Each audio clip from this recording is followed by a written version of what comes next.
Queremos pedirte que el día de hoy seas hablando a cada uno de nosotros conforme a tu voluntad.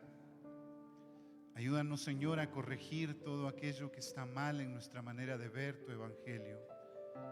Y ayúdanos a comprender tu evangelio, tu palabra, Señor. Que vivamos conforme a tu voluntad, a tus planes y propósitos. Gracias te damos, oh Dios, por este tiempo que nos das para meditar en tu palabra. Oramos en Cristo Jesús. Amén. Dios les bendiga, mis hermanos. Bienvenidos a la casa del Señor. El día de hoy vamos a estar hablando sobre otra de estas falsas enseñanzas que se han metido en las iglesias. Y hoy vamos a estar hablando sobre la palabra de fe. ¿A qué me refiero? Voy a empezar con un par de ejemplos para que ustedes puedan ir viendo de qué se trata. Durante el tiempo de la pandemia, hubo una serie de personas, pastores incluidos, que decían cosas como el COVID a mí no me topa, porque yo declaro que soy sano en Cristo Jesús. Había personas que decían, yo no me voy a enfermar porque el Señor va a protegerme de toda esta enfermedad. Y lastimosamente, esas personas precisamente se enfermaron y murieron. No es que solo ellas, o no es que todos ellos les pasó esto, pero a muchos de los que habían hecho estas declaraciones les había pasado esto, que se enfermaron, a pesar de que ellos habían declarado que no iba a suceder eso en sus vidas. Habían proclamado una palabra de sanidad sobre sus vidas. Sin embargo, se enfermaron y en algunos casos murieron. Uno de los casos que a mí más me impactó fue de un pastor. Voy a decir lo que pasó, pero no voy a decir el nombre, por delicadeza en este caso. Este pastor tenía la costumbre de decir en su iglesia que aquellos que se enfermaban era porque estaban con pecado. Y si es que alguien venía y decía, estoy enfermo, pues pecado debes tener, pecado oculto tienes. Y solo por ese pecado es que estás pasando lo que estás pasando. Lo grave fue cuando en cierta ocasión su esposa se enfermó. Le detectaron un cáncer terminal. Y entonces venía la pregunta, ¿qué pasó? Cuando le comenzaron a hacer las preguntas justamente por lo que él había enseñado, él más bien decidió dejar de contestar sus mensajes. Tenía una cuenta de Facebook, una cuenta de Twitter, pero él dejó de contestar porque no quería dar respuesta a eso. Al poco tiempo, su esposa falleció y simplemente mandó un mensaje diciendo, en este momento nosotros estamos pasando como familia un momento muy difícil, así que preferimos no contestar ningún comentario. Frente a esto, cualquiera, yo pensaría, debería reflexionar lo que está creyendo. ¿Algo está mal en mi manera de entender a Dios? ¿Algo de lo que he creído hasta ahora es de corregir? Pero lastimosamente esta persona no hizo ese cambio. Lo que yo he podido ver es que ahora ha vuelto a esas ideas, ha vuelto a decir el que está enfermo es porque tiene pecado. Y lo más triste, si quieres ser sanado, tienes que pagar una ofrenda especial. Volvemos pues a ver este tipo de pensamientos. Otro ejemplo que pude encontrar es una persona, aquí sí doy nombre, Guillermo Maldonado, el apóstol del que algunas veces hemos hablado, que declaró en el 2017 lo siguiente con respecto a un huracán que se avecinaba a las costas de Florida. Él dijo, yo declaro como apóstol, como autoridad sobre esta tierra, yo ordeno al viento del este, ordeno al huracán Irma, tu nombre es Irma, yo te ordeno en el nombre de Jesús, desintégrate, disuélvete, vete de nuestra costa, vete, yo te lo ordeno. Eso es lo que había dicho él. Lastimosamente, el huracán no se desintegró, llegó a las costas de Florida y cobró 134 víctimas. Otra vez me pregunto, ¿no sería eso motivo como para analizar si nuestra fe está mal en algún lado cuando yo me enfrento a este tipo de circunstancias? ¿Hay algo que no he puesto en claro con respecto a Dios? Y es eso lo que queremos ver. La palabra de fe es una doctrina que en muchas iglesias hay, principalmente en las doctrinas o en las iglesias de la prosperidad. Pero en muchas iglesias que no son de la prosperidad se ha comenzado a ver este tipo de pensamiento. Declara sanidad en tu vida, confiesa que eres sano, confiesa que eres rico, confiesa prosperidad en tu vida, no confieses pobreza porque entonces te vendrá la pobreza, todo relacionado con lo que tú dices o proclamas. ¿De dónde surge este pensamiento? ¿Y por qué digo esto? Porque si fuese tan importante esto de declarar y confesar, mi pregunta sería, ¿por qué Jesucristo no lo enseñó directamente? Porque muchos de estos expositores se basan en ciertas citas por aquí, por allá, medio sacadas de contexto. Pero si Jesús enseñó, o si para Jesús importante es declarar y confesar una palabra, ¿por qué Él no lo enseñó directamente? Así que veo qué es lo que me dice este grupo, de dónde salen todas estas ideas. Y como hicimos con los apóstoles, como hicimos con los profetas, voy a hacer también con este movimiento. Vamos a retroceder en el tiempo y vamos a ver dónde nace este movimiento. Todo este movimiento nace con un pensador no cristiano que se llamaba Phineas Quimby. Este personaje, insisto, no era cristiano, era una persona que creía en la hipnosis y este personaje creía que por medio de hipnotizar a la gente se la podía sanar. Así que él consideraba que no existía en sí la enfermedad. Él creía que todo estaba en la mente, que si tú te convencías de una enfermedad, entonces te enfermabas, y que si tú no te convencías de la enfermedad, entonces te sanabas. Todo era mental. Así es lo que creía Phineas Quimby. Estoy hablando del siglo XIX. Así que él comenzó todo un proceso de enseñar a la gente a pensar en las cosas positivamente. Una de las alumnas de este hombre fue Mary Baker, que luego va a fundar una de las sectas más fuertes de Estados Unidos, la ciencia cristiana, que plantea que nosotros podemos sanarnos solamente por la mente, que ninguna enfermedad es real, que todo es simplemente cuestión mental y que tienes que convencerte de que no es verdad esa enfermedad para que te sanes. Eso, como les digo, hasta el día de hoy existe. Y en algunos casos, pues, hay hasta famosos que siguen esta línea de pensamiento. Decía esta persona, si creo que estoy enfermo, entonces estoy enfermo, porque mis pensamientos son mi enfermedad, y mi enfermedad es lo que creo, y mi creencia es mi mente. Por tanto, todas las enfermedades están en la mente o en las creencias. De ahí nace parte de esta idea del declara, confiesa, decreta. De este personaje va a seguir otro que se llamaba E.W. Kenyon, del que compré el libro para ver qué dice. El libro se llama Hay un milagro en tu boca.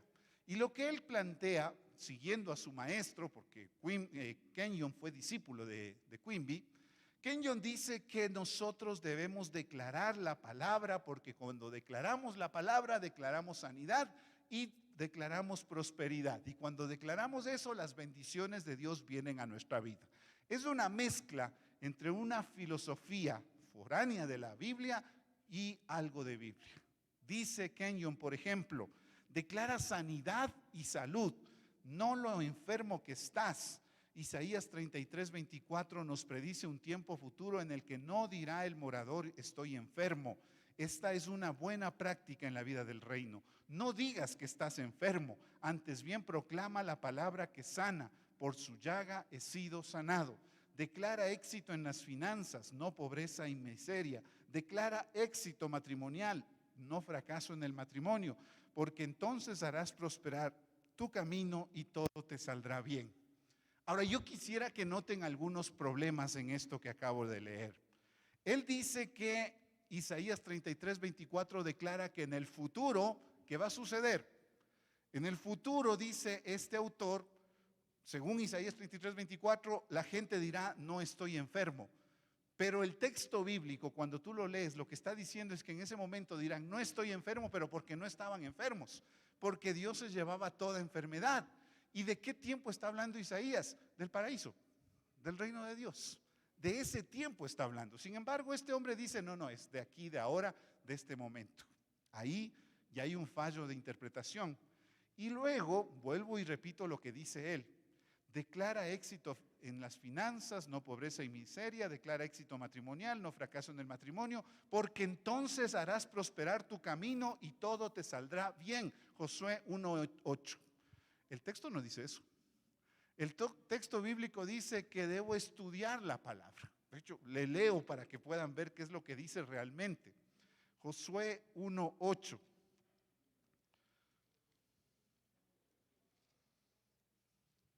Dice la palabra del Señor: nunca se apartará de tu boca este libro de la ley, sino que de día y de noche meditarás en él, para que guardes y hagas conforme a todo lo que en él está escrito, porque entonces harás prosperar tu camino y todo te saldrá bien. ¿Cuál es la razón de que se prosperará mi camino y todo saldrá bien? El hecho de que estoy haciendo lo que la palabra me dice que haga. Esa es la manera bíblica. Lo que estas personas me plantean es: declara que eres rico y vas a ser rico. Lo que la palabra de Dios me plantea es: haz la voluntad de Dios y Dios prosperará tu camino, que es diferente. En el un caso me encuentro con mucha gente frustrada, porque han declarado y decretado hasta la saciedad y sin embargo no son ricos, siguen siendo pobres, siguen teniendo enfermedades. Pero en cambio una persona que vive conforme al Evangelio comienza a crecer. ¿Por qué? La palabra me dice que no está bien delante de Dios ser perezoso. ¿Y cuál es uno de los motivos de la pobreza? La pereza. Cuando no me esfuerzo, cuando no me preparo, cuando estoy en el colegio y no estoy estudiando, ahí vienen los problemas. Pero en cambio, cuando estoy siendo diligente, comienzo a crecer. Cuando soy un buen empleado, comienzo a conseguir mejores trabajos. Así que la Biblia me plantea un buen modelo. Los de la prosperidad, en cambio, solamente me hacen creer en palabras vanas. Otra cosa que dice este Kenyon: no dejes que more en tu mente ningún pensamiento que contradiga lo que él ha dicho, lo que Dios ha dicho. Tan solo di confiadamente lo mismo. Dios dice de su propia palabra: yo Jehová hablaré y se cumplirá la palabra que yo hablé. La palabra que yo hablé se cumplirá. Cita Ezequiel 12:25-28. El problema es que no cita todo el texto bíblico. Les leo lo que dice Ezequiel 12:28.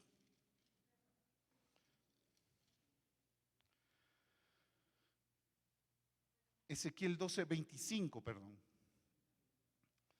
Porque yo Jehová hablaré y se cumplirá la palabra que yo.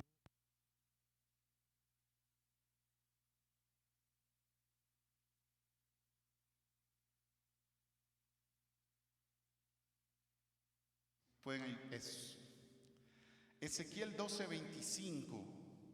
Porque yo Jehová hablaré y se cumplirá la palabra que yo hablé. No se tardará más, sino que en vuestros días, oh casa rebelde, hablaré palabra y la cumpliré, dice Jehová el Señor. Dos cositas que hay que notar aquí. Primero, les llama casa rebelde, así que no estamos hablando de una cuestión de bendición, estamos hablando de un juicio de Dios contra este pueblo. Y segunda cosa, al final Dios dice: yo la cumpliré.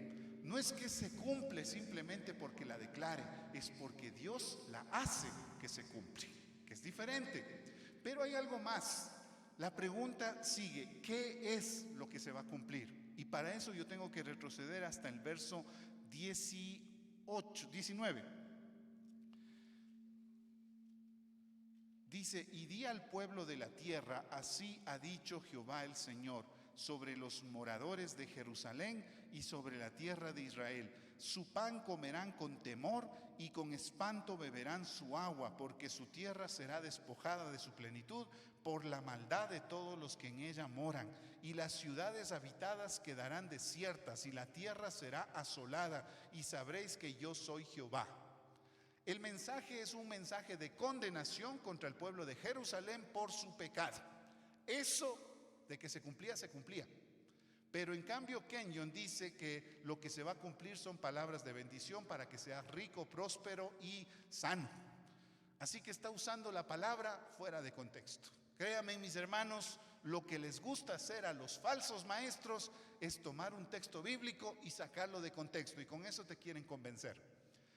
Hace un par de años me acuerdo que vinieron testigos de Jehová, golpearon la puerta, salí a ver y me preguntan: disculpe, ¿usted sabe algo de Dios? Regreso a ver el letrero de la iglesia, ¿no? Le digo: algo sé, le digo.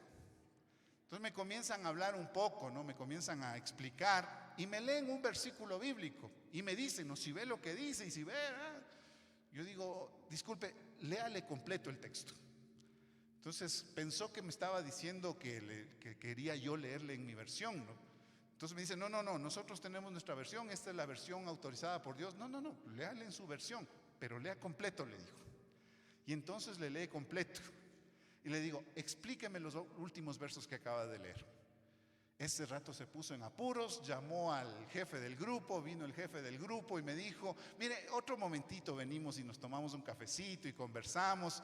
No volvieron más. Lo que suelen hacer para engañarte es leerte un versículo y con eso te quedas y tú dices, cierto debe ser. Léele completo el texto. Si quieres evitar esos falsos maestros, lee todo el texto para que veas qué realmente está diciendo. Porque lees esa porción y parece que tienen la razón, pero cuando lees completo te das cuenta de que es mentira. El siguiente, ya les he hablado de Quimby, ¿no es cierto? Les he hablado también de Kenyon, y viene el siguiente que es más conocido, Norman Vincent Peale. Esta persona es muy conocida por sus libros de autosuperación. Si tú vas a cualquier librería no cristiana, a la sección de libros de autoayuda, vas a encontrar algún libro de Norman Vincent Peale. Él desarrolla lo que llama el pensamiento positivo.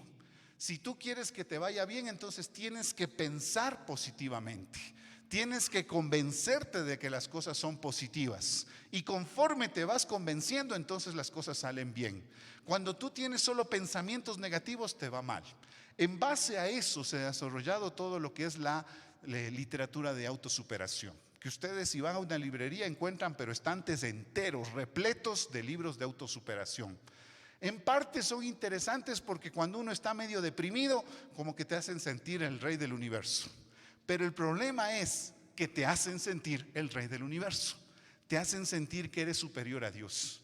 Te hace sentir que Dios está a tu dominio, que tú eres el que decide sobre lo que Dios debe y no debe hacer. Ese es el problema con los libros de autosuperación. Y empiezan con Norman Vincent Peale. De hecho, yo me he dado cuenta de algo. Los que están peleados o resentidos con las iglesias, los que no quieren saber nada de Dios o que han tenido algún desaliento con la palabra de Dios, generalmente se van a este grupo de autosuperación. Comienzan a escuchar ese tipo de mensajes y se dejan llevar por eso. Yo soy el que domino sobre mi vida, yo y lo que yo declaro es lo que voy a hacer el futuro. De hecho, hay algo que me pareció interesante. Mientras estudiaba este tema encontré una investigación que se hizo sobre la crisis financiera del 2007. Algunos recordarán una crisis que hubo bastante fuerte, donde una serie de personas no pudo pagar las hipotecas de sus casas. Eso llevó a que los bancos quebraran, eso llevó a una crisis a nivel mundial. En esta investigación decían que en parte el problema se daba debido a que entre los banqueros el mensaje más común es el pensamiento positivo. Tienes que pensar positivamente, tienes que pensar que las cosas van a ser, porque entonces cuando piensas positivamente las cosas serán. Y como pensaban tan positivamente, no se dieron cuenta de la crisis que se venía. Y cuando vino la crisis no sabían qué hacer, porque como estaban convencidos de que todo iba a salir bien, les tomó por sorpresa. Es como que tú le vas a prestar a un ladrón, le dices al ladrón, vea, le presto $1,000, usted me va a devolver, ¿no es cierto? ¿Qué te dice el ladrón? Claro, pues ¿cómo no le voy a devolver? Y le prestas los $1,000, ¿te devolverá? El del pensamiento positivo te dice, cree que te va a devolver.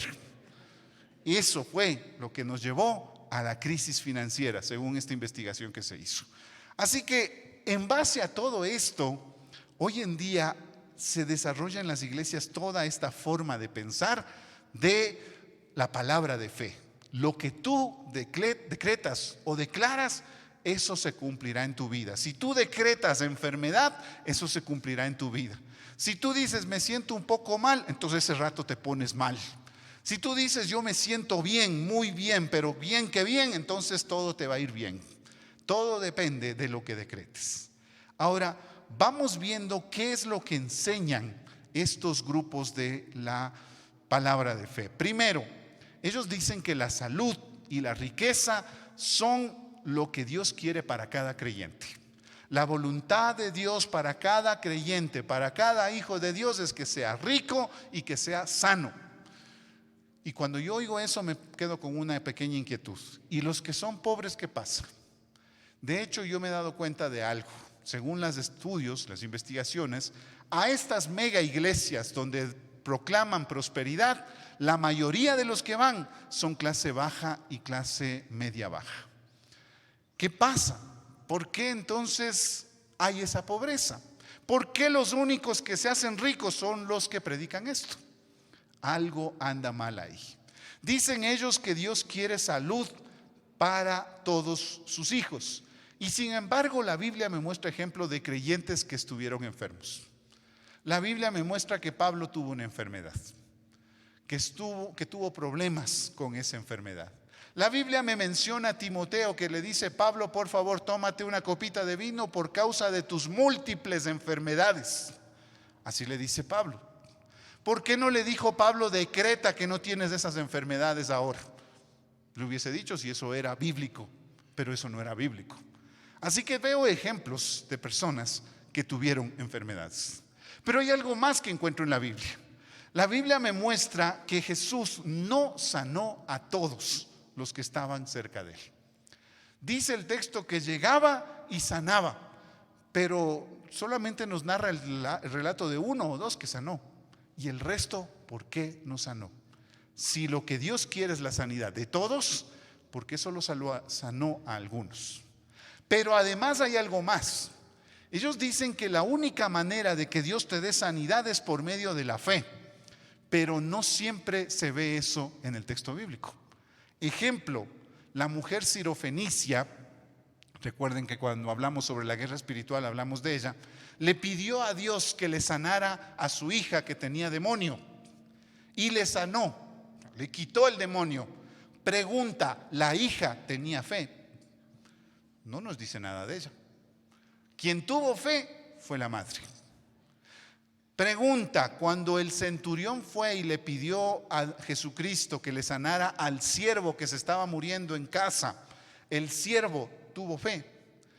No, el texto no dice que tuviera fe. El único que tuvo fe fue el centurión, pero no el que fue sanado, sino el centurión. El que fue y le pidió a Jesús: sana a mi siervo que se está muriendo. Así que no siempre se da esa relación. Ahí lo que yo encuentro más es la soberanía de Dios. Lo que Dios decide hacer no tiene que ver mucho con que yo quiera, tiene que ver con la voluntad de Dios, lo que Él quiera. Así que por ahí yo tengo que tener un análisis un poco más profundo de eso. No siempre Dios quiere la salud en este momento de nosotros. Lo que Dios anhela de tu vida es tu salvación eterna. Eso es lo que le interesa a Él.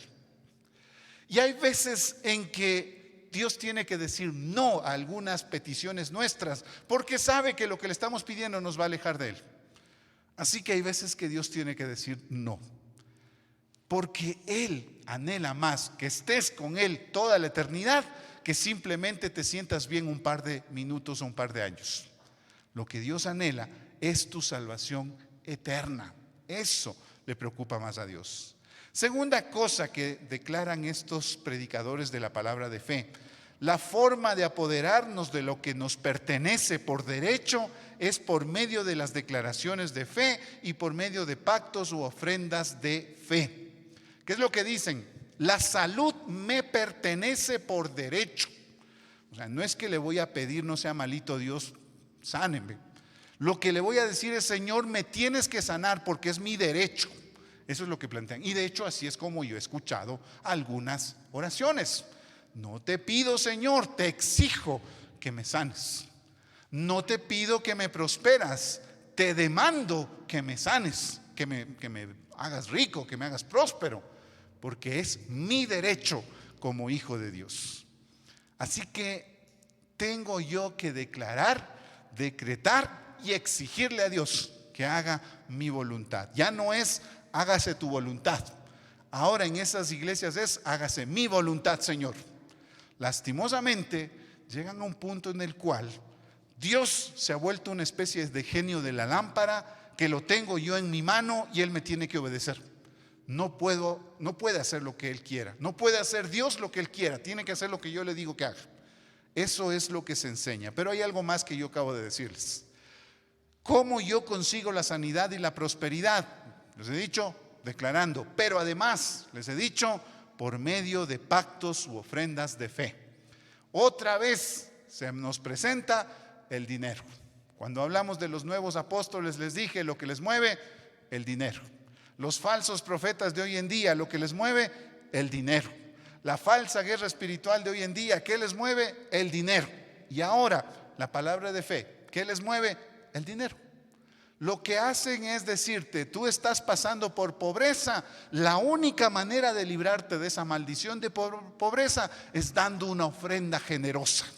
Y cuando des esa ofrenda generosa vas a ver cómo fluye de repente todo el canal de bendición, de riqueza sobre tu vida. Y las personas se convencen y comienzan a dar. No funciona, dan más. No funciona, dan más. Y ya vamos a ver por qué no funciona según ellos.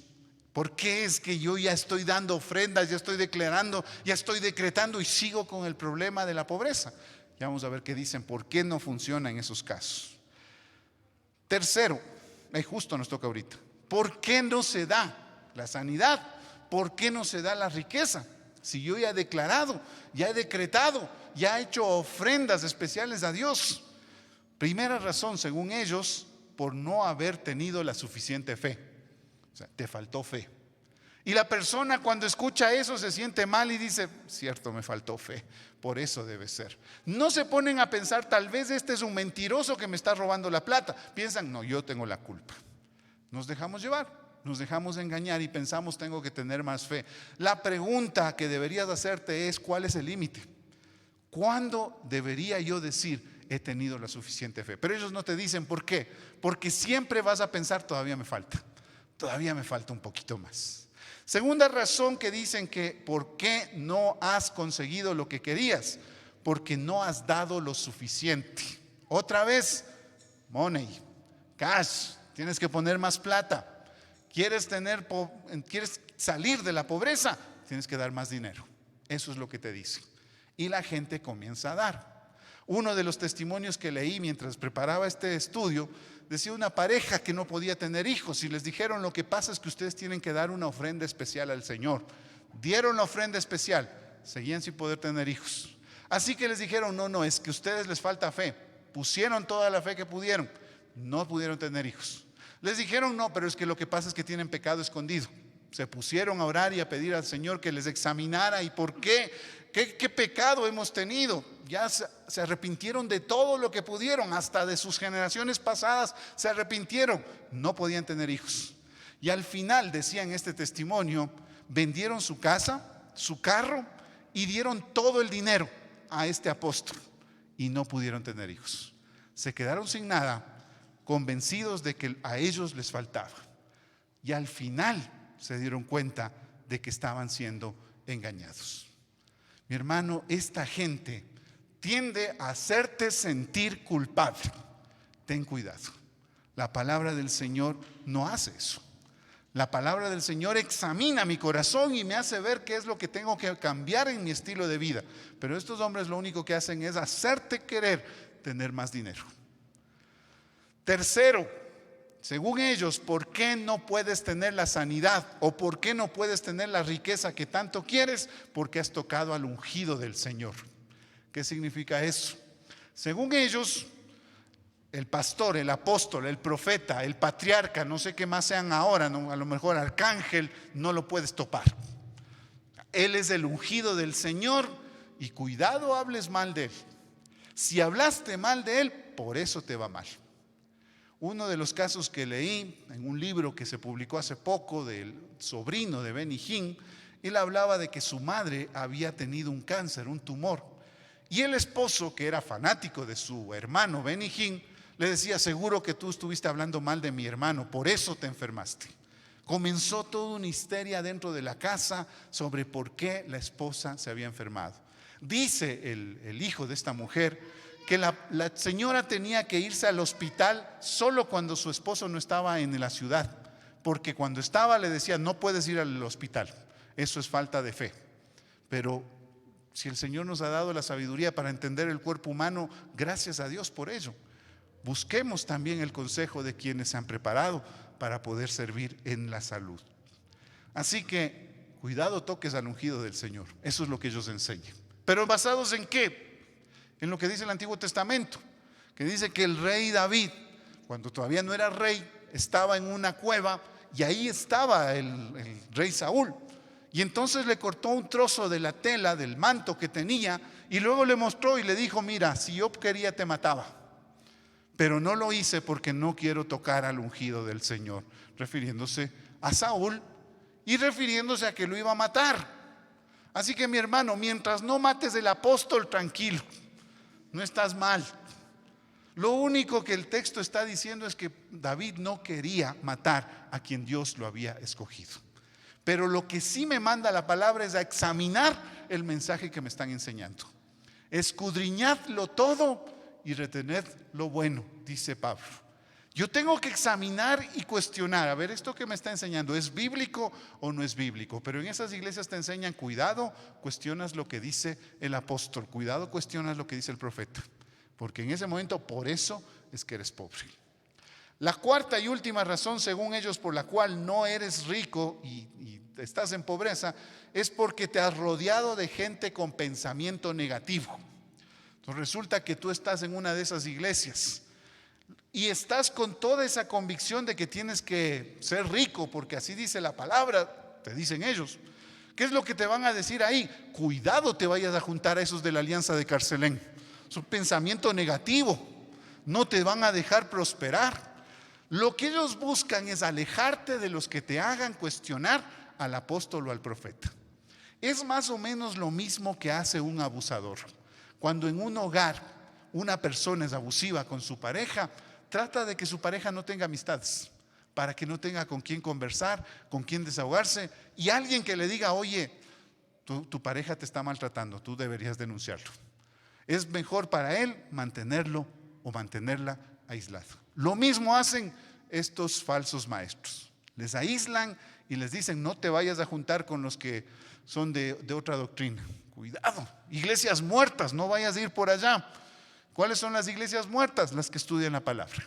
Resulta que para ellos así son las cosas. Así que eso es lo que enseñan con respecto a por qué no te sanas, por qué no eres rico. Pero otra de las doctrinas que enseñan: las personas que viven enfermas o en pobreza se encuentran dominadas por espíritu de pobreza y de enfermedad. Que resulta que si tú estás en pobreza es porque un demonio te tiene atado y no te deja ser rico. Pero cuando yo me he puesto a investigar, en muchos casos no es el demonio, es la pereza. Que no sé si será demonio o no, pero a ratos parece. Que se les dice: bueno, pues ya, pues vamos a empezar a trabajar. Qué pereza, pastor. Si no estás trabajando, ¿cómo quieres crecer? La palabra me dice: el que no trabaje, que tampoco coma. Así me dijo el apóstol Pablo. El apóstol Pablo me enseña la importancia del trabajo. De igual manera, Proverbios me enseña la importancia del trabajo. Mira a la hormiga, perezoso, y aprende. Así que por ahí tal vez va el tema de la pobreza. También puede ser porque no me estoy capacitando, no me estoy preparando. Pero para ellos es un demonio de enfermedad. Y ahí entendí por qué razón estos personajes no van a los hospitales. Dicen ellos que el hospital es una fortaleza de demonios y que ellos no pueden ir al hospital porque ahí es lugar del diablo. Porque siempre uno les pregunta, ¿no? Bueno, si tanta sanidad tienen ustedes, vayan al hospital y sanen a los que están ahí. Pero siempre dicen: no, allá no vamos. Ha sido por eso, piensan que esa es una fortaleza. Pero ¿dónde iba Jesús? Donde estaban los que necesitaban de él. Ahí veo yo la diferencia entre estos falsos maestros y lo que enseñaba Jesús. Otra de las enseñanzas de estos personajes, me estaba olvidando antes de eso. Si es que estás con un espíritu de pobreza o estás con un espíritu de enfermedad, ¿sabes cómo te puedes librar de ellos? Otra vez, money, cash. Tienes que poner más dinero para poderte librar. Todo es dinero en estas iglesias. Frente a declaraciones bíblicas, aunque fuera de contexto, según dicen ellos, Dios está obligado a responder positivamente. Si tú leíste una frase que parece una bendición y la lees en voz alta, es como que Dios dice: híjole, ya me pescó, ni modo, le voy a tener que cumplir. Es como una especie de Dios atado de manos que tiene que hacer lo que tú le dices. De ahí que yo tengo mucho temor con esas Biblias que se llaman la Biblia de las promesas. ¿Por qué razón? Porque la gente piensa que yo tengo que leer eso en voz alta y entonces Dios tiene que obedecerme lo que yo le estoy diciendo. Así que esas son algunas de las enseñanzas. La última, dicen ellos, el poder no está en Dios, está en nuestras palabras. Lo que dice este libro. Un milagro está no en Dios, un milagro está en tu boca. Ellos dicen que lo que tú declaras, eso se cumple. Que Dios está obligado a cumplir lo que tú le pediste. Pero eso no me enseña la Biblia. Lo que yo veo es que Jesús decía: no se haga mi voluntad, sino la tuya. Nos enseñó Jesucristo a que oremos que se haga su voluntad. Padre nuestro que estás en los cielos, santificado sea tu nombre, venga a nosotros tu reino, hágase tu voluntad. Eso es lo que nos enseñó Jesús a orar. No nos enseñó Jesús a orar: proclama y decreta bendición y sanidad para tu vida. Lo que el Señor me enseñó es a orar pidiendo su voluntad, porque su voluntad es agradable y perfecta. Mi voluntad a veces es chueca y pide cosas que no debería. Así que mejor pedirle: hágase tu voluntad. Termino con 3 cosas que son importantes que tú las tengas claro sobre lo que la palabra enseña.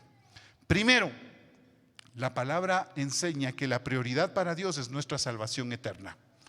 Eso es para Dios lo más importante. Y todo lo que hará, Dios lo hará para que tú puedas salvarte. Eso es lo que Él anhela. Porque es mejor tenerte en su presencia por toda la eternidad que simplemente con una pequeña salud acá por un tiempo y que luego te encapriches con eso. Recuerden que yo un par de veces les he dicho: a Jesús le preocupaba a esa gente que creía solo por los milagros. Porque esa gente, cuando ya no ve milagro, ya no cree. Así que mejor para Dios es tu salvación eterna. Esa es la prioridad. Segunda cosa que nos enseña la Biblia: la soberanía de Dios está sobre todas las cosas. No es tu soberanía, es la de Dios. Dios va a buscar que las cosas se hagan cumpliendo el plan que Él tiene. No todo es como queremos, pero todo tiene y haya un propósito eterno de bendición en Dios. No todo lo que tengas va a ser como tú quisieras. Algún momento tal vez caigas enfermo, pero sabemos que a los que aman a Dios, todas las cosas les ayuda a bien. Ojo que no estoy diciendo que Dios te manda la enfermedad. A veces la enfermedad viene porque estás en un ambiente donde hay enfermedad. Simplemente te enfermaste. Pero Dios puede usar esa enfermedad para bendición. Eso es lo que me enseña la palabra. Puede pasar un accidente, pero Dios lo puede usar para bendición. Pero a los que aman a Dios, todas las cosas les ayuda a bien. Así que más bien descansa en la voluntad de Dios. Señor, no entiendo lo que estoy pasando, pero sé que tú tienes un plan perfecto y que lo vas a usar esto para bendición. Descansa en la voluntad de Dios, en su propósito para tu vida. Otra cosa y la última es que debemos reconocer que estamos en un mundo lleno de maldad. Sabemos nosotros que el mundo entero está bajo el maligno, dice Juan en la primera carta. Sabemos que hay un mundo de maldad allá afuera. Y no necesitamos ni siquiera que nos lo digan. Tú solamente lees el periódico y ves la maldad que hay en nuestro mundo. Tú ves cómo está la situación de nuestro mundo. Así que debemos nosotros ser sabios y reconocer esto. Pedirle a Dios: Señor, líbrame del mal. Líbrame del maligno, como dice la oración que nos enseñó Jesucristo mismo. Pero reconocer que tal vez algún momento pueda enfrentarme a una injusticia. O no fue injusto que crucificaran a Jesucristo. Fue por nuestros pecados, correcto. Fue para darnos salvación, correcto. Resucitó al tercer día, correcto. Pero no fue justo que lo crucificaran. Si tú lees el texto bíblico te das cuenta que el texto bíblico nos muestra. Y cuando dice la palabra que por nuestros pecados murió, se refiere a dos sentidos. Primer sentido, para que tú seas librado de la culpa del pecado. Y segundo sentido, por nuestras injusticias, por la gente que reclamaba y decía crucifíquenlo, crucifíquenlo, sin que hubiese algún motivo para crucificarlo. Injusticias, Jesucristo mismo las pasó. Problemas de enfermedad, los apóstoles lo pasaron. Y hoy en día también hemos visto hermanos que han pasado por enfermedad. Y no es que estaban con pecado escondido, es que estamos en un mundo donde hay enfermedad.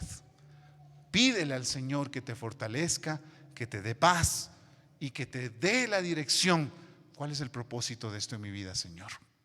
Ten cuidado con estas falsas doctrinas, que como les digo, no necesariamente hay solamente estas falsas doctrinas en falsas iglesias.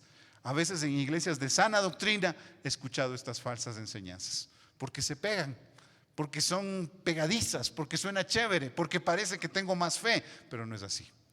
La verdadera fe es depender de la voluntad de Dios.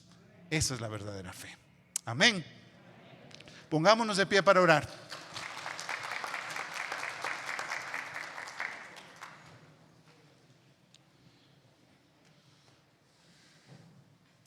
Padre Celestial, gracias te queremos dar por esta mañana, por permitirnos estar en tu casa para aprender de tu palabra. Señor, ayúdanos a depender de ti, de tu voluntad, de tus planes y propósitos, Señor. Que no esté, Señor, en nuestro corazón la ambición, la codicia, sino que en nosotros siempre esté el anhelo de hacer lo que tú quieres. Padre, sabemos que para ti lo más importante es nuestra salvación eterna. Que podamos, Señor, nosotros también poner nuestros ojos en ese reino eterno más que en las cosas de este mundo. Danos tu fortaleza y cuando somos, Señor, abatidos por las injusticias de este mundo, que podamos confiar en que tú lo usarás para bendición. Gracias, oh Dios, por tu palabra y por este tiempo de meditación. En Cristo Jesús oramos. Amén.